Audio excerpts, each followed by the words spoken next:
संसार में देखा जाता है, कोई अमीर है, कोई गरीब है,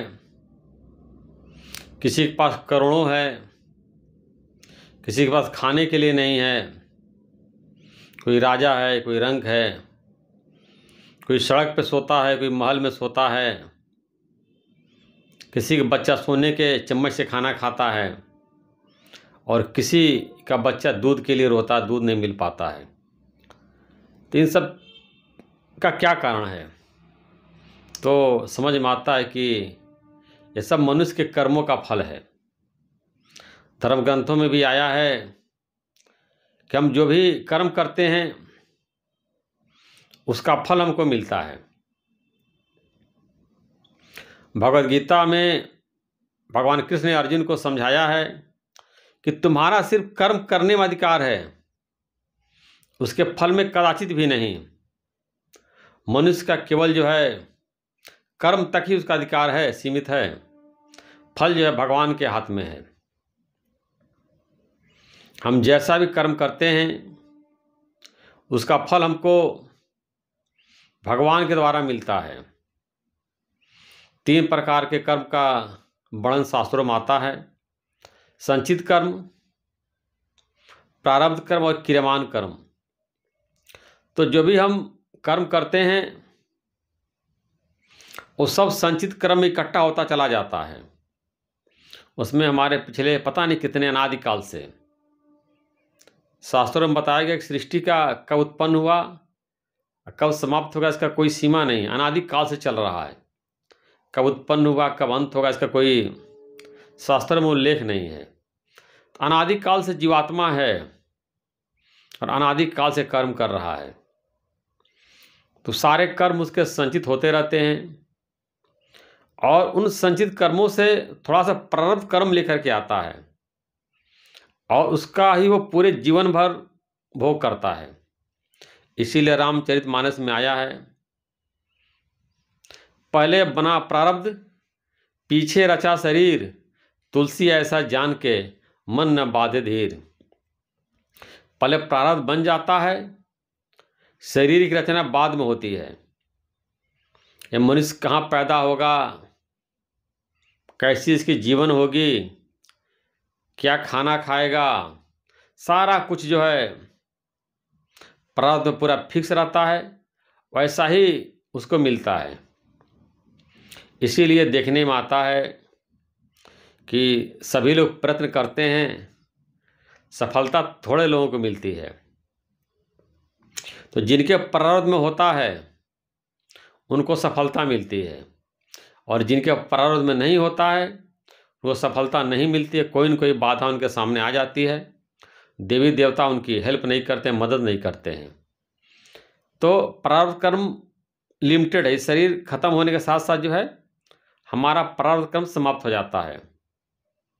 लेकिन मनुष्य शरीर में हम नए कर्म भी बनाते हैं।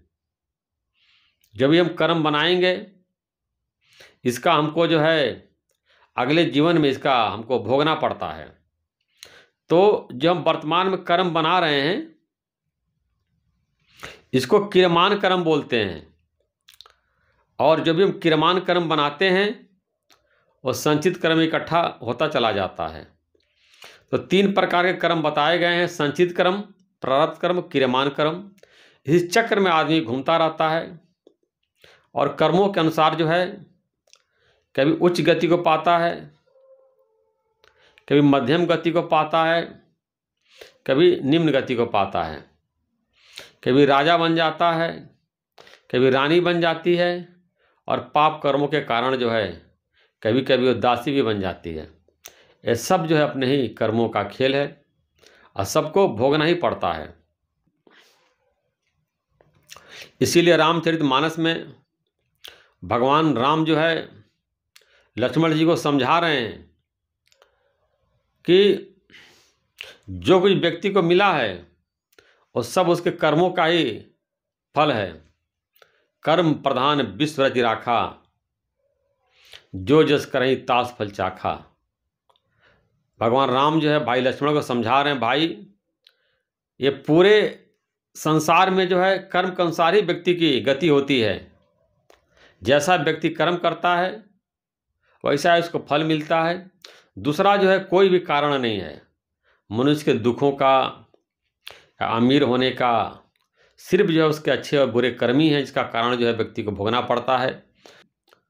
भगवान दिखाई नहीं देते हैं, देवी देवता दिखाई नहीं देते हैं, लेकिन जो भी हम कर्म करते हैं उससे हमारे मन में स्टोर रहता है।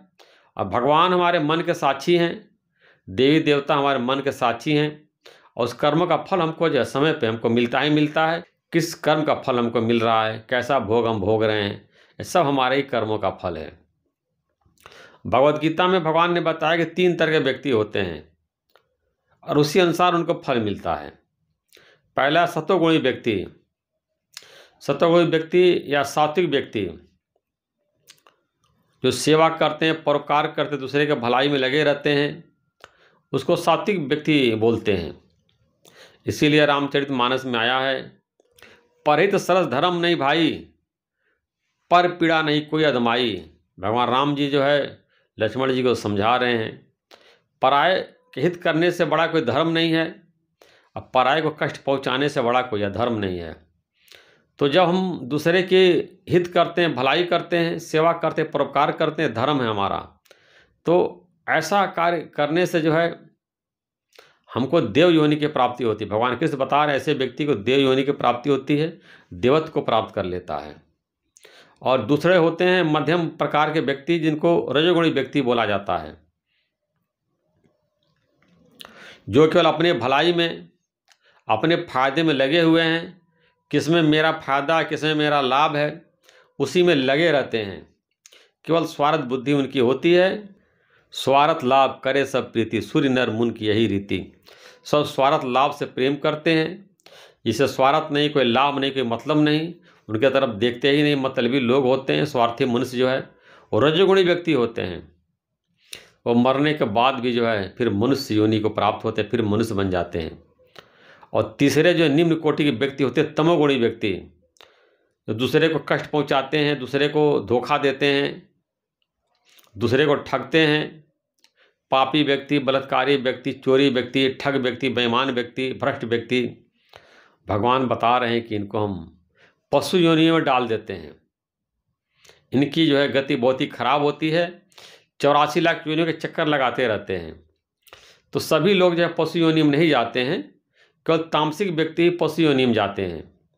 सत्वगुणी व्यक्ति देवी देवता बनता है, रजोगुणी व्यक्ति मनुष्य बनता है, और तमोगुणी व्यक्ति जो पशु योनि में जाता है। और चौथे लोग होते हैं मुक्त आत्मा, जिसको आत्मज्ञान हो गया, स्वरूप की स्मृति हो गई। वो सत्वगुणी, रजोगुणी, तमोगुणी तीनों से ऊपर उठ करके अपने स्वरूप में स्थित हो जाते हैं और मोक्ष प्राप्त कर लेते हैं, परमात्मा के स्वरूप को प्राप्त कर लेते हैं। तो आप जैसा भी कर्म करेंगे वैसा फल आपको मिलेगा। बोया पेड़ बबूल को तो आम कहाँ से होए। अगर आपने बबूल लगाए हैं, कांटे वाले वृक्ष लगाए हैं, आम कहाँ से निकलेगा। आम का पेड़ तो जो आम का जो फल है आम के पेड़ से निकलता है, और कांटे जब बबूल से निकलते हैं।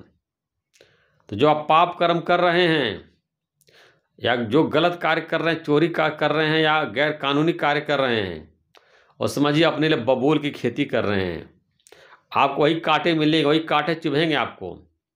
और पुण्य कर्म कर रहे हैं, सेवा कर्म कर रहे हैं, लोगों की भलाई कर रहे हैं, तो समझिए आम की खेती कर रहे हैं, आपको मीठे मीठे आम खाने को मिलेगा।